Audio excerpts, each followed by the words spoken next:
ekam aksharam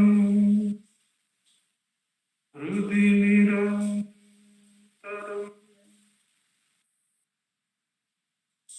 bhasati swayam likyate katham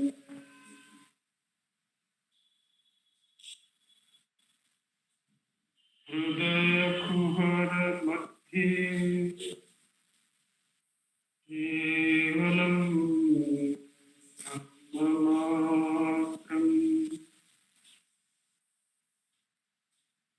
Anma Maham iti sakshat Atmarupena bhati Hrudi vishamanasa Chinvata majjata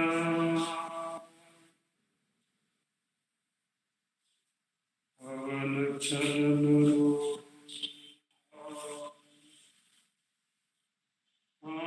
Atmanishto Atvam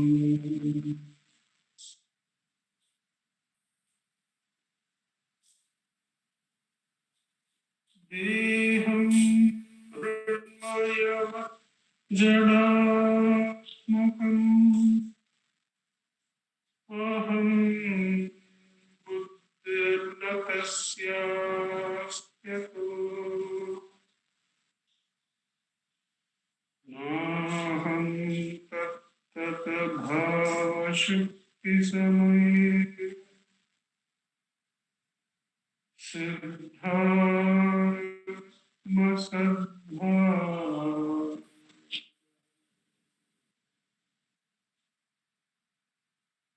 Koham Bhavayata Kuto Tadhiya Drishtatmanishtatmana Soham Sputitaya Arunachala Shivaha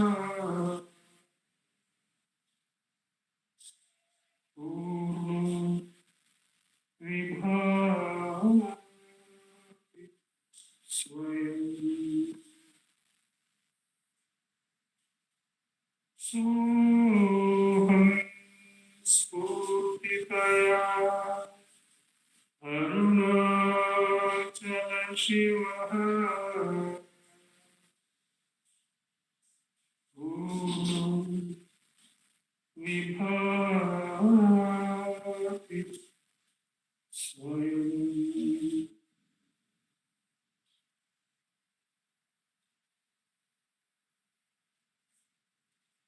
Namo Ramana. With Bhagavan's immense grace, we have been meditating on the verses of Anma bodham, Atma bodha. We have been relying on Bhagavan's translation in Tamil of the original Sanskrit work.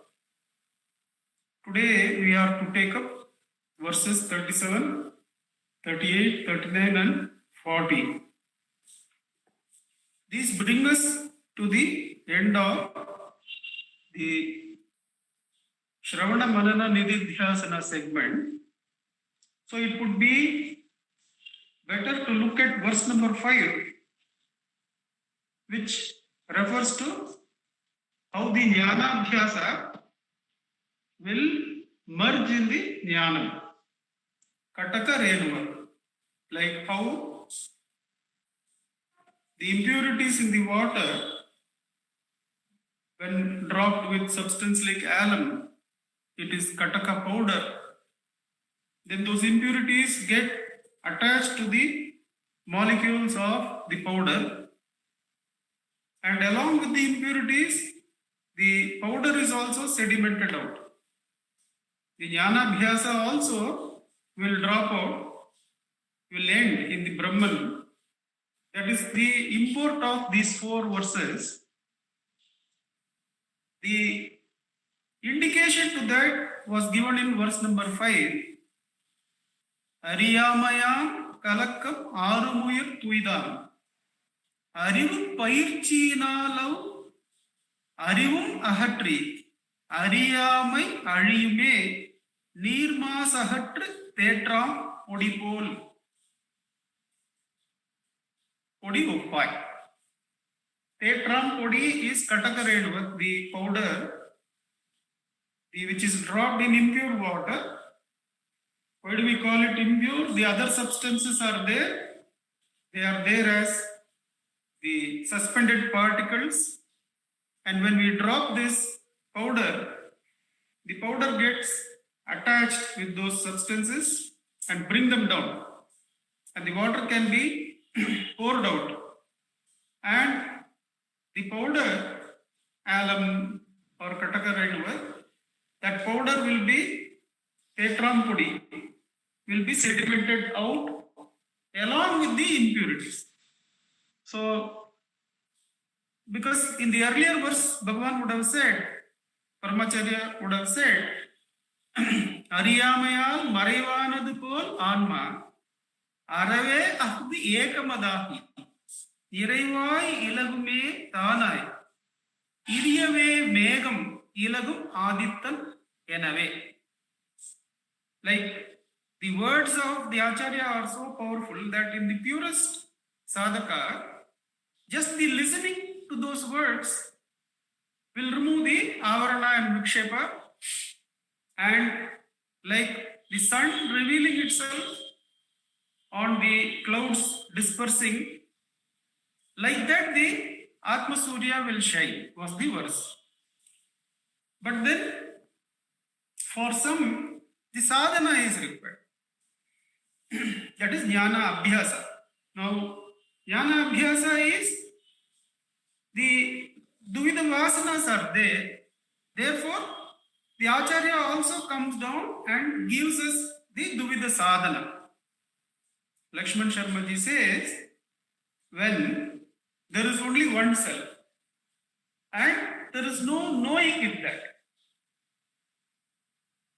Ennai ariyen நான் என்னை அறிவேன் நான் என்னல் நகைப்புக்கு இடனா. When there is only one self, how can there be knowledge of it, or how can there be ignorance of it?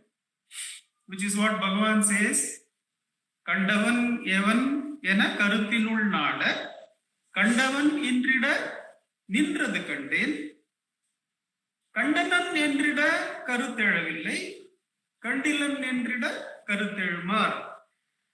This verse is quoted by Lakshman Sharmaji there, where in the Jnana Anubhava, the Advitiya Anubhava, there is no way one can express as I know or I do not know. There is only being. Being itself is knowing. But then what about a person like me, who has been, at the drop of a hat, I will tell anything if I will get a positive answer from the other. That means the Duvida Vasana is so much.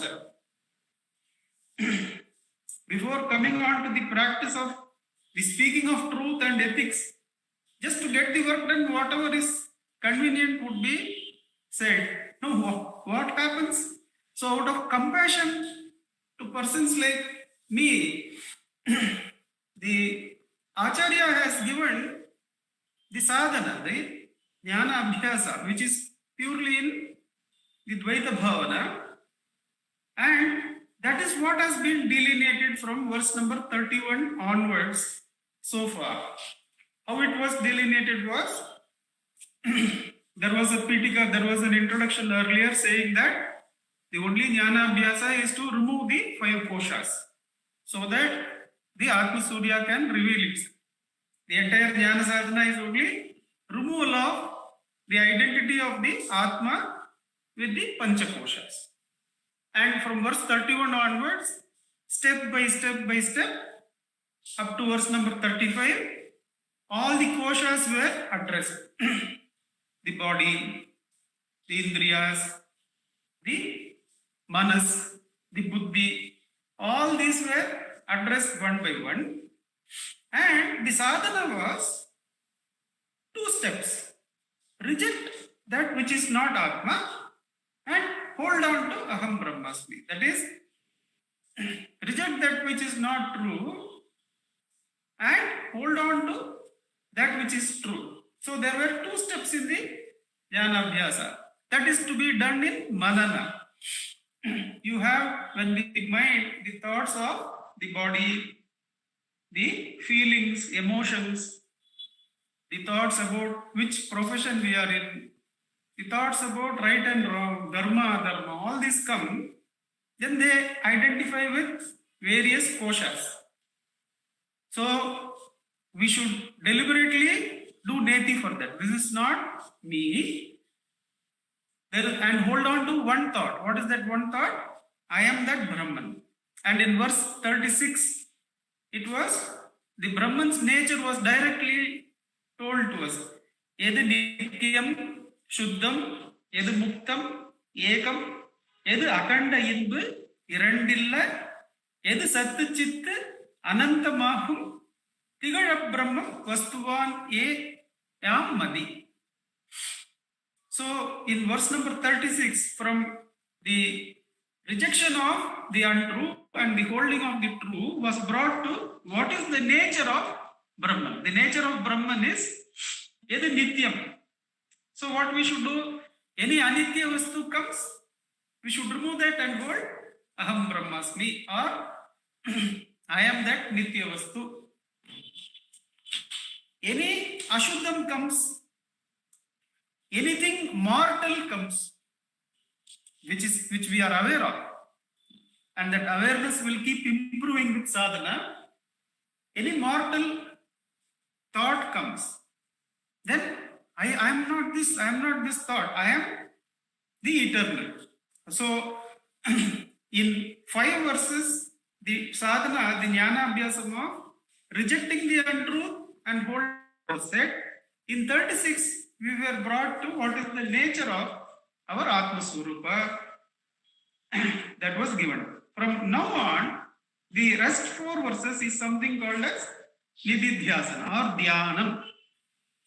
So, what is Dhyanam is told in verse number 37. Where to do Dhyanam is told in verse number 38. How to absorb all the multiplicity is told in verse 39. And what happens at the end of Nididhyasanam is told in verse 40. There this segment ends. 37, 38, 39, 40. 31 to 40, it is the Jnana Abhyasa. What is the Abhyasa? Removal of the kosha, identifying with the Brahman or the Atma Swarupa. In 36, the Acharya has brought us to the point that now you forget about the thoughts about the koshas, you determine the nature of the Atma Swarupa. Edu nityam, edu ekam, edu akanda inbu. Now, Nididhyasana. What does this remind us of in Atma Vicharam? Does anyone want to make a guess? You can put up that hand in this one and speak. See, the similar flow is there in Atma Vicharam. Here the flow is keep removing the koshas and hold on to that one bhavana. The Brahma Bhavana. So, what is the parallel that we have in Atma Vicharam? The parallel is, of course, that you keep removing thoughts. This is not me. Who am I? For whom is this thought? Keep doing that, and Kapali Shastri asks, is this going to be eternal? That the thoughts will keep on coming, and I will have to keep on doing the Atma Vicharam. Bhagavan says, no. There will come a time in your tapas where you will have the Shakti, the Atma Shakti, to hold the eye directly. That is the Summa Irithal we have discussed. The parallel in Dhyana Marga is you can now completely stop the elimination of Asatya and hold on to Brahma Bhavana directly. When is that possible? When is the possibility that you are no more afflicted by rising thoughts and you are able to hold the I? When the vasanas are all substantially erased. Same is the case with the Jnana Sadhana also, by the manana of the removal of the koshas. What is the nature of that manana? We have discussed through the Bhakti Marga that when we do dhyana, I have shared that there is this Pankajakshama whose parayana of the Ramana Stuti Panchakam and Arunachala Stuti Panchakam was done in such a way, with such bhavana, and over such periods of time that she would share with me. I have had only 2 meetings with her, if I am right. But as a bhakta, she would just outpour the whole experiences she had, and the inner state of the dhyana was that as soon as she gets up in the morning, the Arunachala Stuti Panchakam and Ramana Stuti Panchakam will start going automatically, spontaneously, without her effort inside her. What has happened in her? What will happen to a householder in the morning? What will happen to somebody who is working in an organization? Such identity is there. As soon as the morning arises, so many thoughts will come. But for this lady, this great one, who has written poems which have been composed by our center, she would say that as soon as she gets up in the morning, the Arunachala Stuti Panchakam will effortlessly go on, then Ramana Stuti Panchakam. What has happened there? All the vasanas which could have taken the jiva to various things, various areas of interest, they have all been squashed, and only the dhyana swarupa is going on.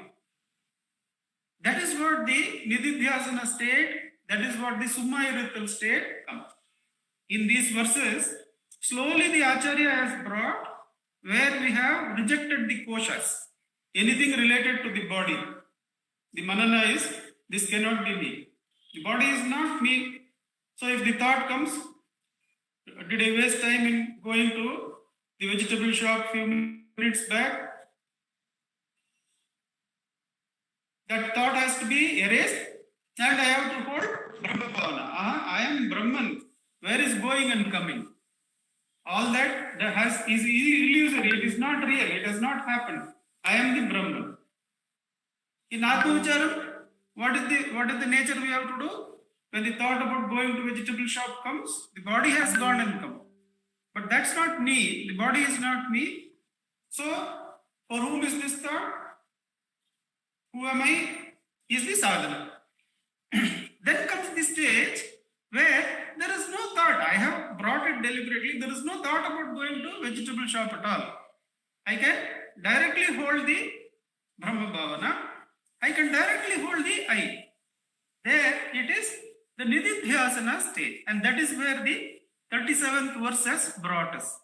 So you should be clear that up to this verse, all the koshas were given a chance to appear. So in the Dhyana Sadhana also, similar to waiting for thought in Atma Vicharam, the sadhaka should observe what is the thought coming. And it is coming, I am identified with this kosha. When a thought about whether I have had annual checkup for the body has not come, it is about the Annamaya kosha. Well, what kind of health I am having? Is my hunger coming properly or not? Am I getting overtired? All these thoughts are relating to Pranamaya kosha. But I am not Pranamaya kosha. When those thoughts come, I should deliberately remove them and hold the Brahma Bhava. Whereas now a stage has come, those thoughts don't come. So I am able to hold the Brahma Bhava directly. What is the Brahma Bhava? Is Edu Nityam, Shuddham, Edu Muktam, Ekam, Edu Akanda Inbu, Irandalla, Edu Satchitanantam.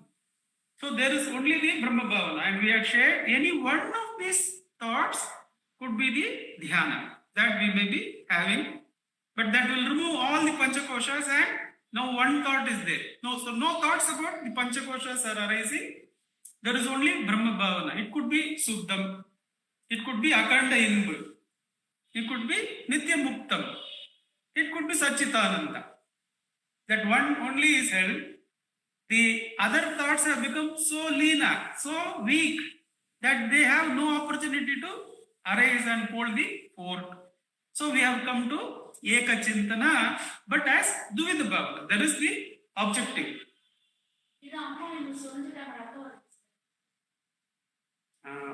ஒரு நிமிஷம் பஞ்சு வச்சுக்கோங்க, பார்த்து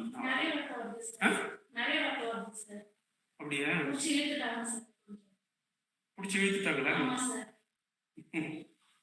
There is an emergency here, so I think I have to go and Akka do something about this. And she has pulled up her stitches. Oh yes, sir. Some blood is coming, I think. Yes, sir. Lots of blood, I think. Yes, sir. Sorry. No problem, sir.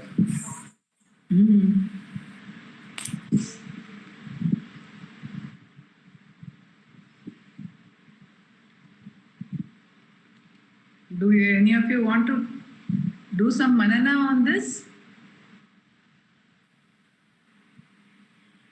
What sir has been telling us?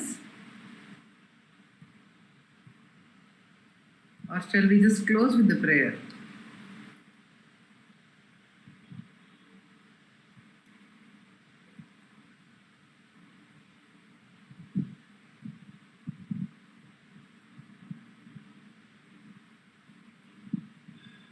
Hello? Yes, Akka. Would any of you like to do some manana on what sir has been telling us?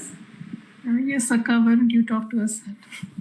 No, why don't you say something, or do, if you have any question regarding that, or your experience regarding something similar? No, I don't have any particular questions, but you take a very nice summing up, so maybe. Okay.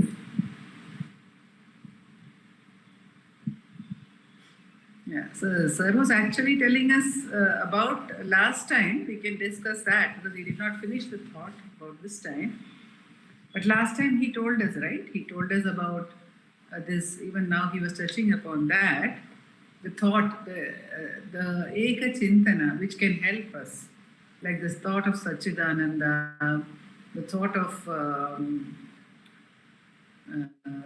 some other, whether Anitya.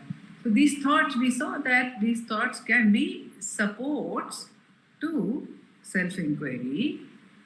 The other aspect of it is that in Ramana Gita actually, Ganapati Muni asks whether these concepts are self-awareness. And Bhagavan says, no, they're all concepts. So what happens in self-inquiry? What is the difference between, say, if I think that I am Nitya, I am eternal. So all that which is non-eternal is of no use to us. That can be used as a support.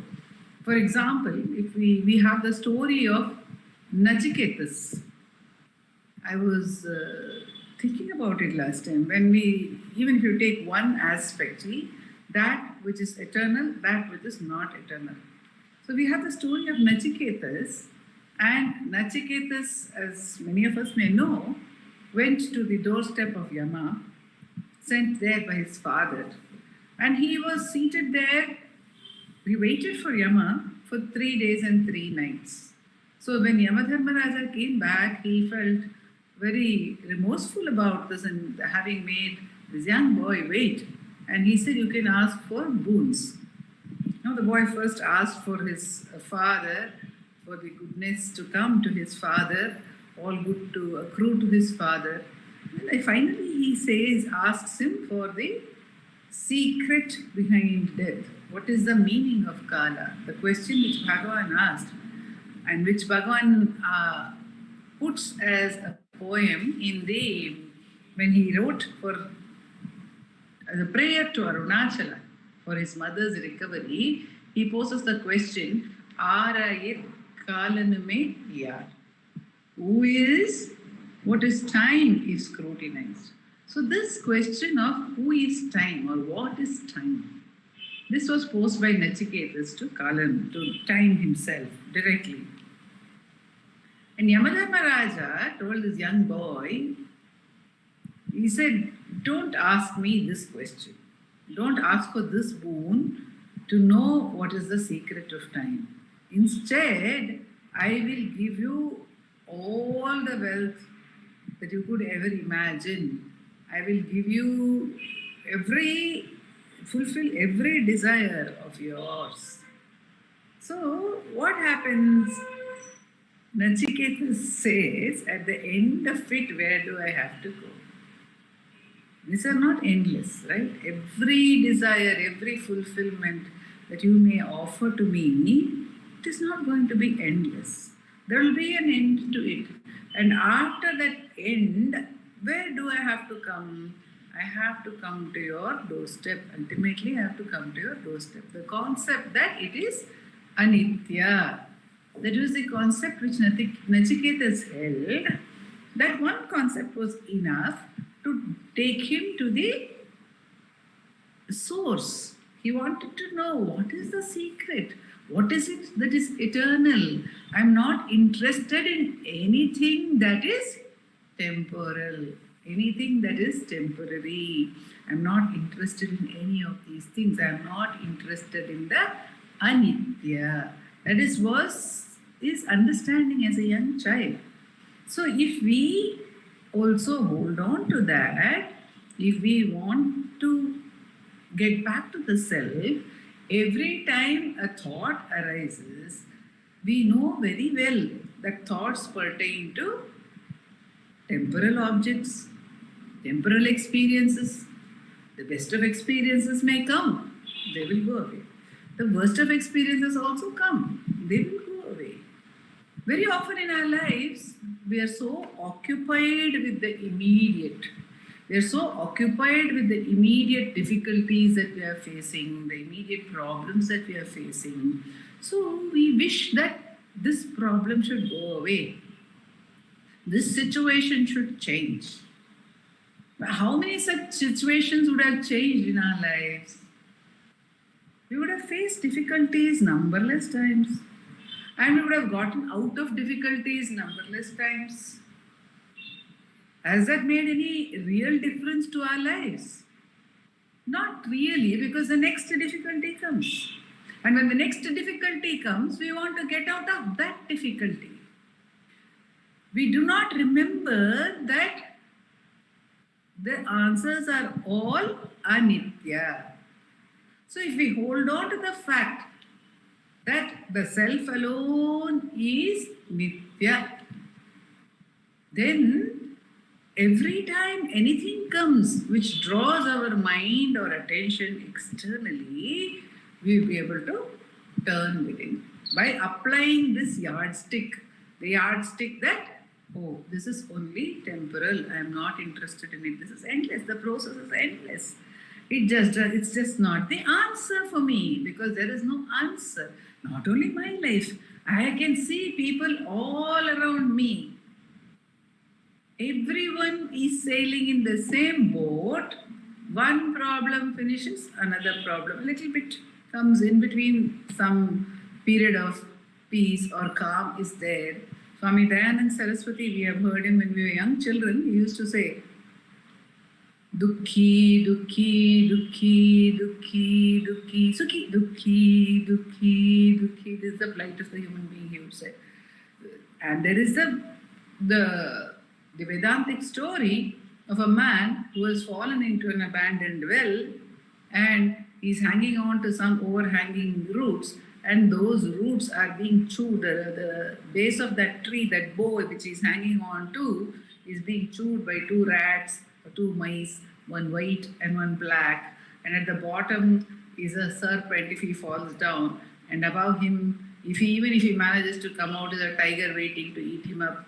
In the midst of all this, and on that bow which he's hanging on to is a beehive, and since he has disturbed that beehive by holding that bow and by rustling it, by shaking it, what happens is that the bees are also disturbed, and there is a drop of honey also which comes out from that, and it drops and it sticks out his tongue and tastes that honey. So now there are two ways of looking at this. One way is the way of Vedanta, which says, where is your sukha? Day and night are eating away. The two mice are eating away. The time is Kala is eating away. At the bottom is a serpent. Full Kala Sarpa is waiting. It's assisted by that the mice which are cutting at that bow so it will fall ultimately to the bottom. In the midst of all this, you think you are getting some sukha. Is it not a crazy position? Is what they would say. The Charvakas have a different theory. They said, okay, enjoy the honey when it comes. But be aware that, okay, it's not going to last forever. So accept it. Accept sorrow. Accept sorrow and keep enjoying pleasure. But for us, if we want to go beyond the duality of sorrow and pleasure, and we want to get to the real sukha, the real ananda, then we understand this is not it. This is not it. The answer does not lie here. So all these mananas, they will lead us to that point. But when we ask ourselves, who am I?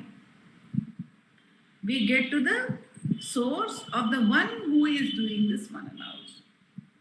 The one who does the manana, the one who does the nididhyasana. Who is that one? Is that one a valid entity?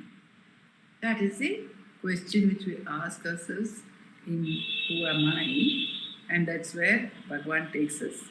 He takes us back to the source. All the aids which we have, we can completely make use of any aid, because from time to time, Bhagavan will give us some thought which will help us in our sadhana, some atmosphere which will help us in the sadhana, some satsang which helps us in the sadhana, some discussion with fellow devotees which helps us in the sadhana.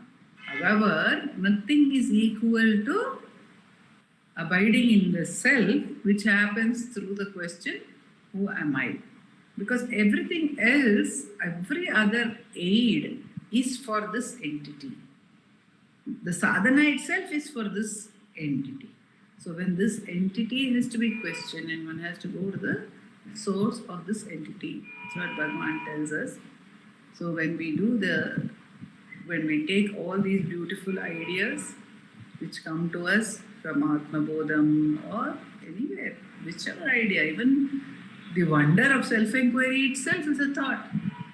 So ultimately one has to inquire into that, inquire, no matter what the experience is or what the experience is not.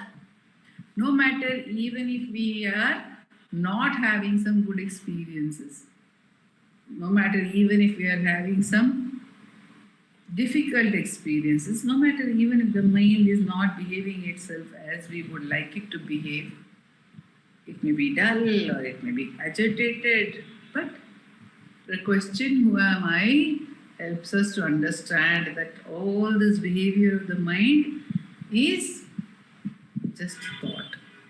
Some thoughts are very intense. We hardly feel it's a thought. Some thoughts we can recognize to be thoughts.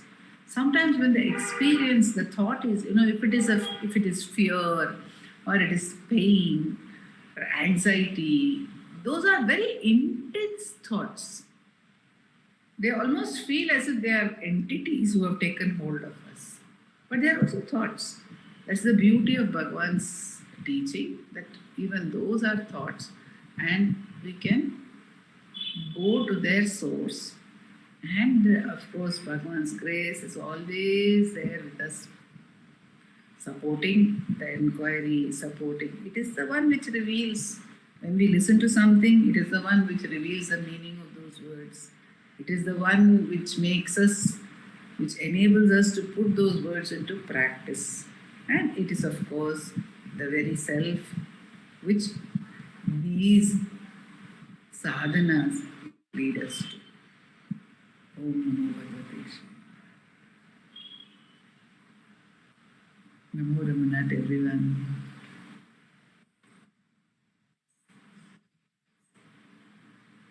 Shall we sit for meditation? Shall we all jointly sit for meditation? Yes. Praka. Okay. Shrikant ji, will you do the meditation session for us?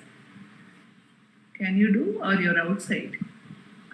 I'm holding one company call, ma. Oh, you are on that. Okay. Let's simply sit together. Yeah. Let's simply sit together in meditation.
अपारसच्चित् सुखवारिराशेः यस्योर्मि मात्रं भुवनं समस्तम् उपाहितं तं रमणं गभीरं चिन्ताविहीनं